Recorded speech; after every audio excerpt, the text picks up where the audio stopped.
Bine v-am găsit, dragii mei, din toate zodiile, indiferent unde v-ați afla. Bine ați venit tuturor pe canalul meu, Tarot Flori de Loto. Numele meu este Nina, pentru cei care nu mă cunosc, și ca de obicei mă bucur să vă am alături la fiecare lectură. Azi voi face o mică lectură pentru fiecare zodie în parte și este relaționată cu un eveniment astronomic, astrologic important. Și avem un eveniment pe 14 martie, avem în același timp o lună plină și o eclipsă totală de lună. De ce este importantă? Pentru că, sau ce reprezintă, este supranumită luna plină sângerie. De ce? Pentru că va avea o culoare ușor roșiatică, iar pentru iubitorii de fotografii va fi o imagine demnă de imortalizat. Dar se pare că această lună vine cu o energie care ne-ar putea disturba un pic, ne-ar putea complica un pic viața. De ce? În primul și în primul rând, haideți să vă explic asta, puteți înțelege de fapt care este fenomenul în sine. Pământul se interpune, se pune la mijloc între soare și lună, iar umbra pământului acoperă complet luna. Da? Și în felul ăsta apare această eclipsă totală de lună. Cu ce vine? Vine cu o încărcătură energetică și atât din punct de vedere astrologic foarte puternică. De ce? Pentru că toate acestea, atât luna plină cât și această eclipsă, vine pe axa pe care o formează zodia Fecioară cu Pești. Da? Soarele este în Pești, iar lună plină o avem în Fecioară. Două zodii care sunt complet opuse, dar în același timp sunt complementare. Rutina vine cu emoția.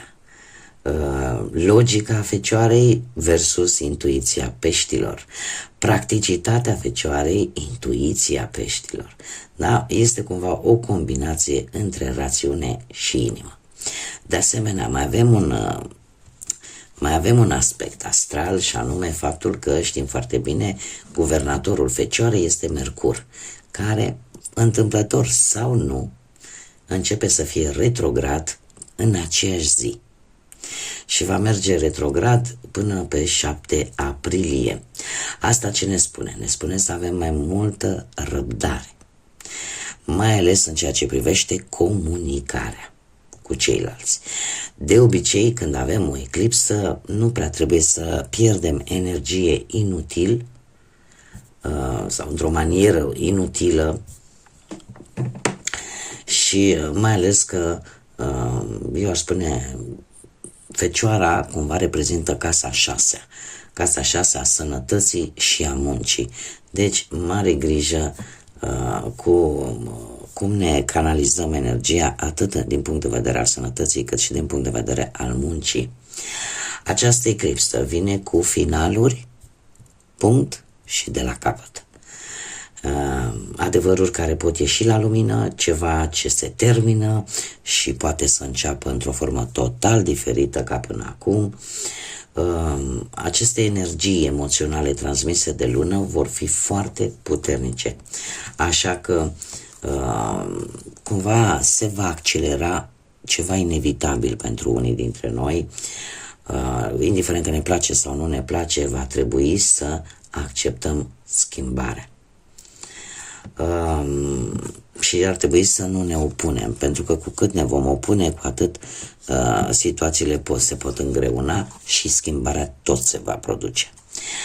Toate zodiile mutabile vor resimți mult mai puternic toată această energie. Și vorbim de Fecioară, de Pești, de Gemeni și de Săgetător. Restul zodiilor, desigur, vor resimți de asemenea mai mult sau mai puțin în funcție de zona unde se află Fecioara în harta lor natală sau a fiecărei persoane. Care ar fi concluzia? Ar fi indicat ca în aceste zile, dragilor, în primul și în primul rând, să vă odihniți cât de mult se poate în limita pe care o aveți fiecare dintre voi. Iar lucrul ăsta e valabil atât cu o zi, două premergătoare înaintea eclipsei, cât și o zi, două, chiar 3 după eclipsă. Ar fi bine să încercați să vă alimentați un pic mai sănătos, să aveți un pic mai grijă de sănătatea voastră în această perioadă și eu aș spune este foarte indicat să încercați să vă fortificați organismul în această perioadă, iar atunci când organismul vă dă anumite semnale, să nu le ignorați în ceea ce privește atât sănătatea fizică, sănătatea psihică, cât și sănătatea energetică. Ce ar mai fi de spus? Faptul că tocmai datorită zodiei Pești e posibil ca anumite răni, anumite probleme poate de sănătate din trecut să revină. De ce? Pentru că nu s-au vindecat în totalitate. Putem vorbi, cum am mai spus, răni fizice sau putem vorbi de răni interioare, da? Răni spirituale, ca să zic așa. Aș mai spune că și asta pentru că ele necesită o vindecare, da? Indiferent de ce fel de răni vorbim. Este momentul să spunem adio la ceva care ne încarcă negativ prea mult. Și eu aș spune că, sau poate chiar nu se merită, da? O energie pierdută, un timp pierdut vis-a-vis de o persoană, poate, sau de o anumită situație. Chiar dacă știm foarte bine că nu va fi ușor, nu? Să renunțăm la ceva anume, dar cumva lăsând ce este vechi și nefolositor în urmă, într-o anumită manieră facem loc noului. Așa că această eclipsă, trebuie să vă spun, dragilor, că marchează finalul unui ciclu de 6 luni. Ce înseamnă asta? Că acum se va concluziona o anumită situație sau ceva important pentru fiecare dintre voi care a început cu 6 luni în urmă. Își va găsi un răspuns, o rezolvare respectiva situației. Acum, am hotărât să o iau pe zodie cu zodie și să scoatem cât un mesaj din acest minunat oracol al mesajelor din partea Universului. Și începem, desigur, cu zodia Berbec. Dragilor, pentru voi, această eclipsă, această lună plină, vă invită să reflexionați mai bine asupra unor anumite obiceiuri și a rutinei pe care unii dintre voi o aveți în a amâna anumite lucruri, care, chiar dacă știi că sunt pozitive pentru voi, cumva parcă le tot amânați. De asemenea, pot apărea schimbări la locul de muncă, vis-a-vis de colegi sau de dinamica pe care o aveți în ceea ce privește viața profesională. Da, cam aici, în felul ăsta, vă poate afecta această lună plină și această eclipsă totală. Acum, haideți să vedem care este mesajul Universului pentru voi, dragii mei din Berbec. Un mesaj, te rog, pentru dragii mei din Berbec.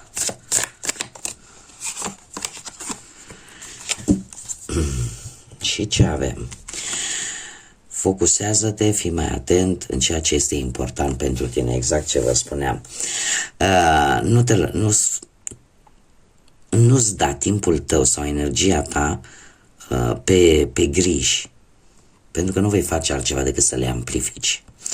Focusează-te mai mult pe ceea ce contează pentru tine cu adevărat, sau cel mai mult. Cu fiecare gând, tu, de fapt, îți creezi propriul viitor. Este un îndemn foarte clar de a lăsa un pic grijile, de a lăsa, oricum ele vor fi un pic accentuate în această perioadă, dar focusează-te, centrează-te, concentrează-te și mai mult pe ceea ce este important cu adevărat pentru voi. Noi mergem mai departe și am ajuns la zodia Taur. Dragilor, pe voi se pare că se activează foarte profund și foarte tare zona romantică și pasiunea, partea asta emoțională. E posibil ca unii dintre voi să spuneți adio la anumite pasiuni care deja parcă nu vă mai îmbogățesc viața. veți fi foarte emotiv și vă va afecta într-un mod, aș zice, un pic anormal pentru voi. Vă veți simți așa foarte, foarte sensibili. Da, va veni cu o sensibilitate foarte acută în ceea ce vă privește pe voi. Haideți să vedem care este mesajul Universului pentru dragii mei din Taur.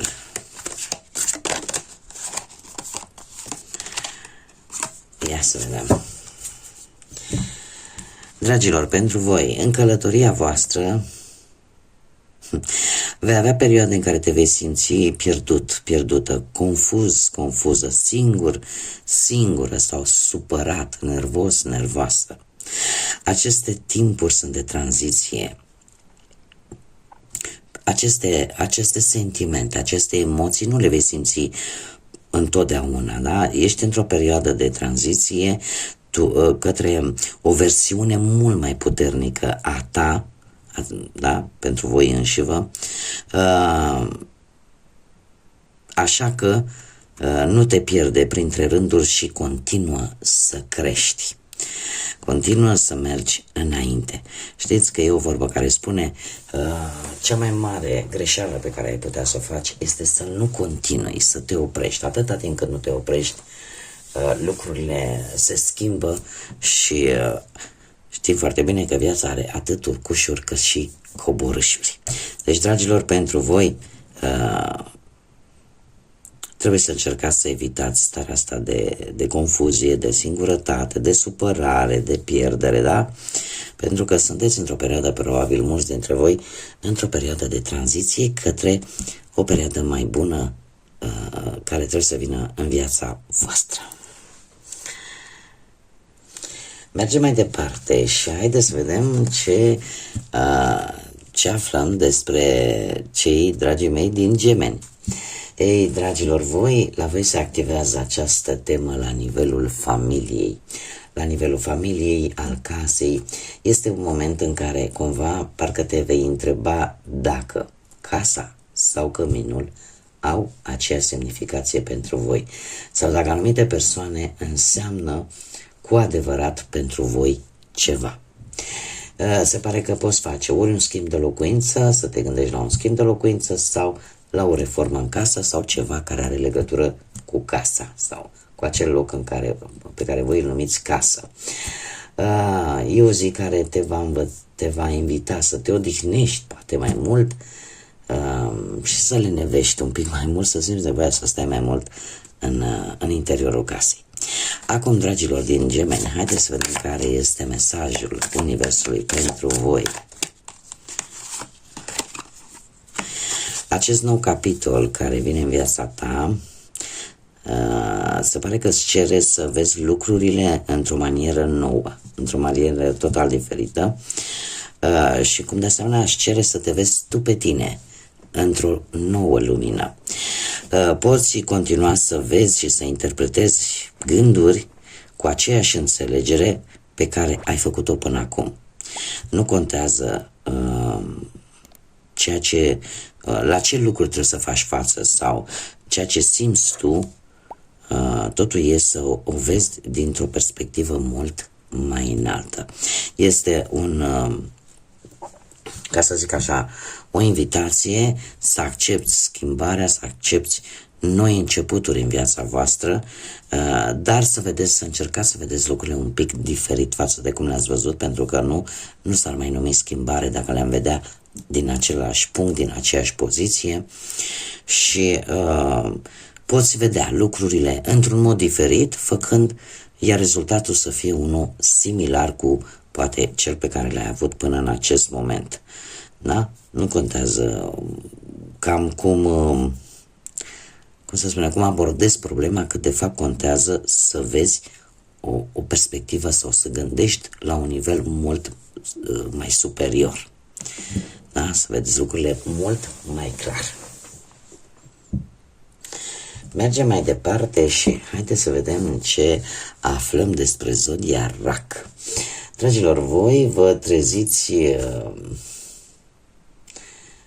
cum să spun eu, cu o manieră ușor ciudată în a vă comunica cu ceilalți. cumva, pentru unii dintre voi, există șansa să spuneți tot ceea ce gândiți, sau de ce poate aveți rețineri în ceea ce privește comunicarea. Da? Pentru unii așa, pentru unii așa. E posibil să apară șanse de studiu, de scurtă durată, și poate că e un moment tare bun să asculți opiniile celorlalți, da? Sau să ții cont un pic și de alte puncte de vedere ale celorlalți. Haideți să vedem pentru voi, dragilor din RAC, ce ne spune acest oracol, mesajele Universului. Care este mesajul pentru dragii mei din RAC?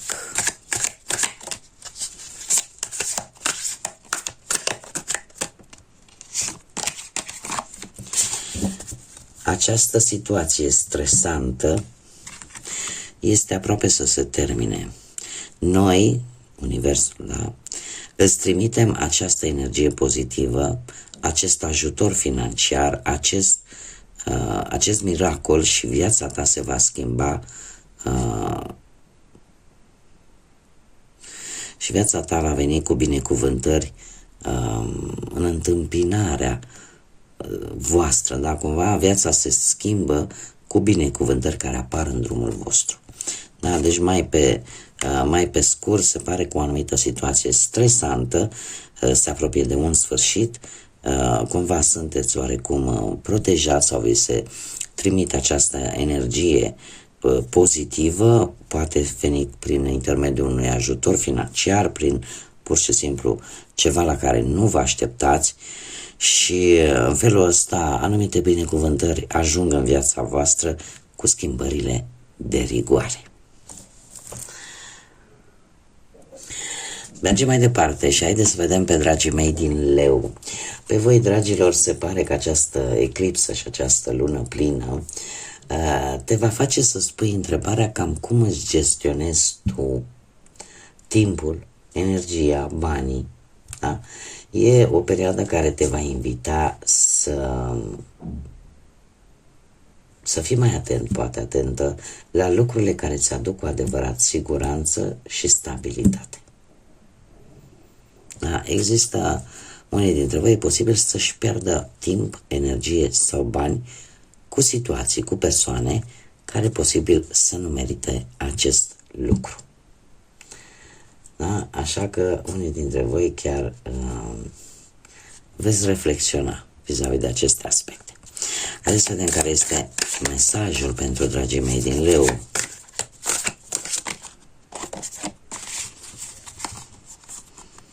Am chiar două, dragilor. Haideți să vedem. Niciun act de bunăvoință nu va fi risipit. Sunt persoane drăguțe lângă tine care au trecut poate prin iad și înapoi. Au trecut prin situații destul de complicate. Ei îți vor arăta puterea lor, compasiunea lor și empatia lor. Dacă toate aceste lucruri te descriu pe tine, atunci păstrează-ți sufletul frumos pe care tu îl ai. Este un îndemn. Eu știu că în general zodia Leu este o zodie foarte generoasă, dar e posibil, așa cum am mai spus, să pierdeți timp, să pierdeți energie cu persoane care poate chiar nu merită acest lucru. Și încă un mesaj. Călătoria prin viață nu a fost și nu va fi neapărat de fiecare dată la fel de plăcută, dar totul vine cu un scop. Răbdarea, puterea și perseverența ta curând vor fi recompensate. Așteptarea aproape că s-a terminat, așa că ține-te bine. Da? Aceste două mesaje pentru dragii mei din Leu. Continuăm cu cei din zodia Fecioară. Zodia Fecioară, dragilor, pe voi vă invită să vă desprindeți de lucruri sau situații incomode. Trebuie să vă odihniți un pic mai mult. Este o perioadă destul de sensibilă pentru voi și poate ar fi cazul și momentul să vă gândiți un pic mai mult și la voi. Și mare grijă, cum am mai spus, atenție la sănătate și la ce ține de viața voastră profesională. Haideți să vedem care este mesajul pentru voi, dragilor. Mesaj, te rog, pentru cei din Zodia Fecioară. Și avem: atunci când treci prin momente dificile, este important să-ți aduci aminte că nimic nu că nimic nu te-a adus în acest punct pe care tu îl aperi în acest moment. Ai mai trecut peste anumite provocări și înainte, așa că fii drăguț cu tine însuți și fii mulțumit pentru tot ceea ce deja ai. Da? Este important să vă aduceți aminte aceste lucruri, da? Pentru că mulți dintre noi ne întrebăm, Doamne, de ce am ajuns până în acest moment? Dar de multe ori se întâmplă ca lucrurile în acele momente am ajuns prin deciziile pe care noi le-am luat. Da? Așa că încercați să nu mai fiți foarte duri cu voi înșivă și să fiți un pic mai drăguți cu voi. Da? Cam ce ne spune și această eclipsă totală de lună. Mergem mai departe și haideți să vedem, dragilor, pentru Zodia Balanță. Dragilor, pentru voi se pare că se va activa acea tematică, acea gestionare a emoțiilor. Cumva sunteți într-o stare în care veți reviza, veți face o revizuire, poate, la anumite obiceiuri care pot fi nocive pentru bunăstarea voastră. Fie ea mai mult emoțional, aș spune, dar poate să fie legată și de alt aspect al vieții. E posibil să apară anumite situații din trecut care să necesite o abordare total diferită față de cum ați făcut-o înainte. O abordare diferită și în același timp mult mai matură. Așa că un lucru de asemenea important, fiți atenți la vise, pentru că ele vin cu mesaje importante pentru voi în aceste zile. Haideți să vedem care este mesajul Universului pentru voi, dragii mei din Balanță. Dragii mei, dacă oamenii bârfesc despre tine sau împrăștie tot felul de lucruri rele, da, de răutăți, nu le băga în seamă. Nimeni nu merită să-ți scazi vibrația. Lasă-i să treacă. Tu trebuie să vezi ceea ce este sau mai bine zis, tu trebuie să-i vezi așa cum sunt și vei vedea exact acea reflexie a durerilor mai mult decât rezultatul propriilor tale acțiuni. Este de fapt un îndemn de a nu vă răzbuna, un îndemn de a lăsa, pentru că fiecare ce-și seamănă, aia va culege. Dar nu băga în seamă bârfele, nu băga în seamă răutățile, pentru că chiar nimeni nu merită să nu numai să-ți cobori vibrația, pur și simplu să-ți consumi timpul, da? Timpul, nervii și energia, în mod special. Mergem mai departe și haideți să vedem ce ne spune pentru Zodia Scorpion. Dragilor, la voi dinamica vine vis-a-vis de grupuri și de rețele sociale. Unii dintre voi pot avea o discuție foarte lămuritoare și în felul ăsta să puteți închide un capitol cu o anumită persoană. Se deschid noi șanse de a reîncepe vechi proiecte care la un moment dat au stagnat. Da? Cumva se pare că acele proiecte, acele planuri vor apărea și va trebui să le găsiți un rezultat, o rezolvare mult mai poate diferită față de ce ați folosit sau de ce ați făcut înainte. Mesajul pentru voi spune felul următor: trăiește-ți propria viață la potențialul său plin. Lasă tot ceea ce nu mai ai nevoie, pentru că nu ai nevoie de aprobarea nimănui. Trăiește după propriile tale așteptări și după nimeni altcineva.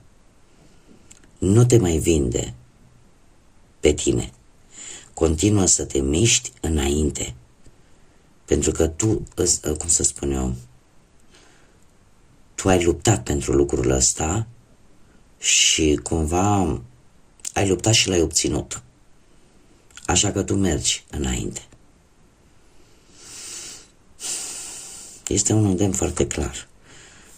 Nu aveți nevoie de aprobarea nimănui să faceți ceea ce considerați că este bine pentru voi. Mergem mai departe și haideți să vedem zodia Săgetător. Pentru voi, dragilor, această eclipsă vine cu lumea profesională. Se pare că unii dintre voi vă puteți elibera de o anumită situație profesională care te cam apăsa. Sau de anumite, cum să spun eu, lucruri de la muncă, dar dacă vi s-a dat foarte mult de muncă, cumva în această perioadă reușiți cumva să vă mai ușurați un pic munca. De asemenea, aș mai spune că trebuie să aveți mare atenție cu autoritățile în această perioadă de câteva zile sau cum te manifesti tu vis-a-vis de autorități. Dar, în general, mare grijă. Haideți să vedem mesajul vostru care spune în felul următor: aceasta este validarea lucrurilor care în sfârșit încep să funcționeze. Fii pregătit, pregătită pentru lucruri neașteptate, vești bune și acele binecuvântări care se îndreaptă deja către voi. Mai simplu de atât, nici că se putea. Mergem mai departe pentru cei din zodia Capricorn. Dragilor, la voi se pare că zona filozofică și punctele de vedere care nu mai corespund vor fi tare mult influențate în aceste zile. E un bun moment de a vedea ce obiceiuri sunt bune pentru voi și de asemenea trebuie să vă spun că poate apărea șansa de a călători sau de a planifica o anumită călătorie nouă sau către noi locuri. Cum de asemenea poate apărea un nou studiu, să vreți să studiați ceva nou. Haideți să vedem care este mesajul pentru dragii mei din Capricorn. Care este mesajul pentru zodia Capricorn?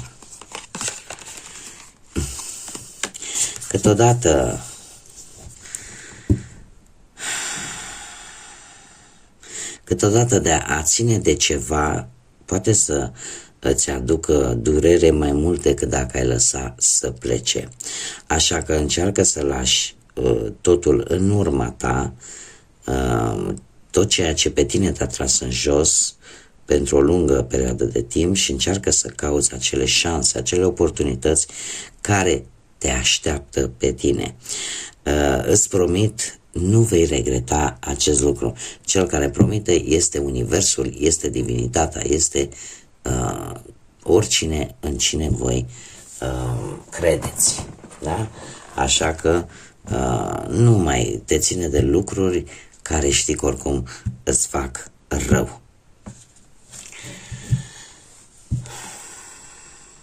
Mergem mai departe cu zodia Vărsător.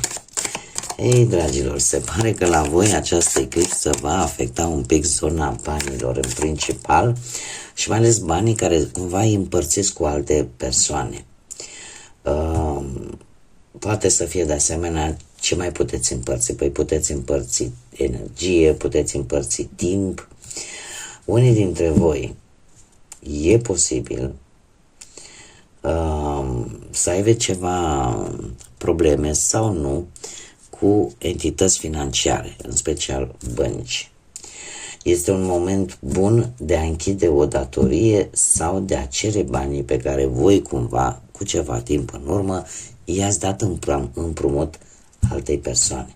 Cumva veți reflexiona nu doar asupra banilor, dar și a energiei, a timpului pe care voi l-ați consumat cu o anumită situație sau cu anumite persoane. De asemenea, se apare un nou ciclu care poate aduce mult mai multă stabilitate pentru voi. Haideți să vedem care este mesajul pentru dragii mei din Vărsător. Dacă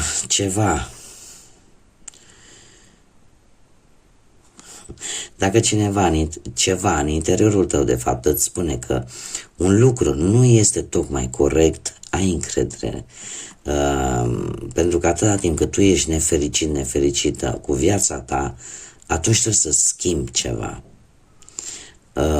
În întregime totul depinde de tine, așa că nu mai găsi scuze, tu deții controlul propriei tale vieți.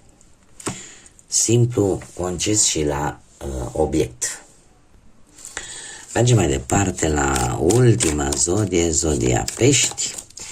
Ei, dragilor, se pare că voi sunteți într-un moment în care veți evalua maniera în care vă comunicați în primul rând cu perechea voastră sau cu asociatul vostru sau cu colegii voștri de muncă. Dacă în ultima vreme ați traversat perioade de tensiune, acest eveniment lunar poate aduce sfârșitul unei etape, sfârșitul unei relații chiar. Este un bun moment de a reflexiona și mai bine de ce s-a ajuns aici sau de ce s-a ajuns într-o anumită situație. Haideți să vedem care este mesajul pentru voi, dragii mei din Pești. Mai încercăm un mesaj, te rog, pentru dragii mei din Pești. Ei, dragii mei, ce avem aici? Am nevoie ca tu să te entuziasmezi din nou. Am nevoie ca tu să-ți aduci aminte și să nu gândești că ești singur sau singură. Eu lucrez vis-a-vis de provocările tale. Este un mesaj, aș zice, de mai mult de ordin divin, da? Pentru că e ca și cum cineva îți scrie și îți transmite mesajul ăsta, da? Că cumva lucrează la toate provocările pe care tu le ai. Deja am desemnat anumiți îngeri care să vină în întâmpinarea ta, așa că lasă stresul și ai încredere în mine. Am o incredibilă și un micuț sfârșit în magazin. De fapt, asta ai nevoie de a te simți încă o dată entuziasmat. Pentru că fericirea se termină dacă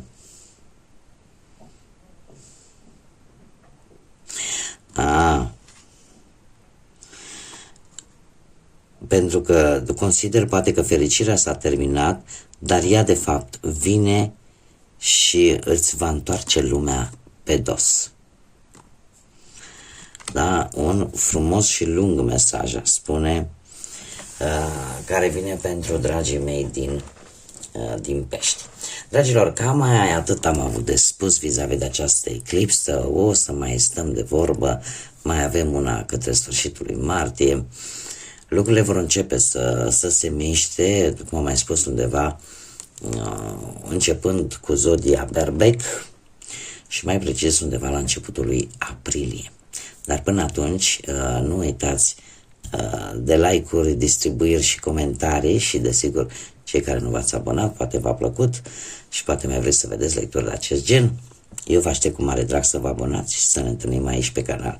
Este gratuit, nu costă absolut nimic, așa că eu vă aștept cu mare interes.